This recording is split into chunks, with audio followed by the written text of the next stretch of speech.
তোমাদের সাথে একটা মিনি ব্লগ শেয়ার করছি। বেশ কয়েকদিন হয়ে গেছে আমি একটা ভিডিও শুট করে রেখেছিলাম, কিন্তু তোমাদের সাথে শেয়ার করতে আমি সময় পাচ্ছিলাম না, তাই ভাবলাম আজকে তোমাদের সাথে ভিডিওটা শেয়ার করি।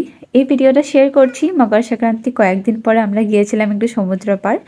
তারপরে ওখান থেকে আসার নেক্সট ডে আমি ভিডিওটা শ্যুট করেছি। ঘুরতে গিয়েছিলাম, ওখান থেকে এসে আমার শরীরটা ঠিক ছিল না, তাই রাত্রে কোনো কিছুই কাজই করতে পারিনি। সকালে উঠে দেখো ঘরের সিচুয়েশন এটা ছিল, তো সকালে ঘুম থেকে উঠে মাম্মামকে খাওয়িয়ে আমি লেগে গেছি কাজে। অনেকেই আমাকে বলে কি মাম্মাম তো এখন একটু বড় হয়ে আছে, চলো কোথাও ঘুরতে যাই, একটু ঘুরে আসি, একদিনের ব্যাপার, সকালে গিয়ে বিকালে চলে আসবো।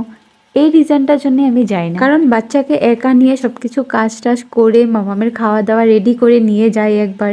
ওখান থেকে এসে অবভিয়াসলি অনেক মামামা টায়ার্ড থাকে, আমিও টায়ার্ড থাকি।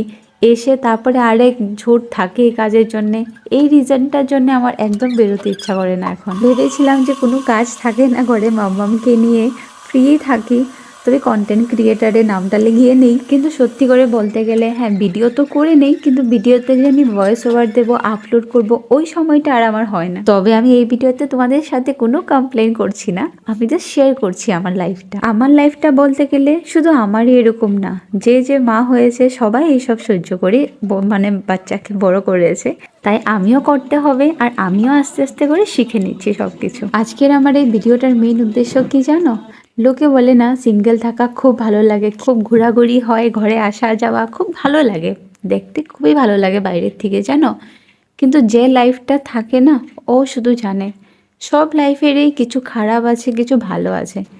বাইরে থাকার খারাপটা আমি বলবো, দেখো আজকে আমি মাম্মামকে নিয়ে একা সব করতে হচ্ছে। আর প্রবলেম এটা না, এটা তো আমার রোজই কাজ, আমি করতেই হবে। আমি এখানে থাকলেও করতে হবে, আমি ঘরে থাকলেও করতে হবে। অ্যাকচুয়াল প্রবলেম তো আমার এই ছোট্ট একটুখানি বাচ্চাটা সহ্য করছে।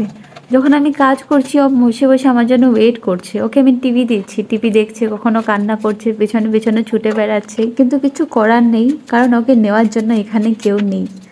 এখন যদি আমি ফ্যামিলিতে থাকতাম, মা থাকতো, বাবু থাকতো, দিদিরা থাকতো, বড়দা থাকতো, সবাই থাকতো, একা ওই চার দিবারিতে আমার মাম্মাম বড় হতো না। এখন তোমরা বলতে পারো কেন তুমি ঘরে কেন থাকো না, তবে তার রিজন হলো আমি মার সাথে আমি একজন ওয়াইফ। আর মাম্মামের এই ছোটবেলার মেমোরি থেকে নিজের বাবাকে ওর থেকে দূরে রাখাটা, ওটার রাইটস আমার কাছে নেই। তাই আমি আর আমার মাম্মাম এই লাইফটাকে অ্যাকসেপ্ট করে ভাবলাম এখন হ্যাপিলি থাকা যাক, আর টেনশন নিয়ে এইসব ভেবে তো লাভ নেই।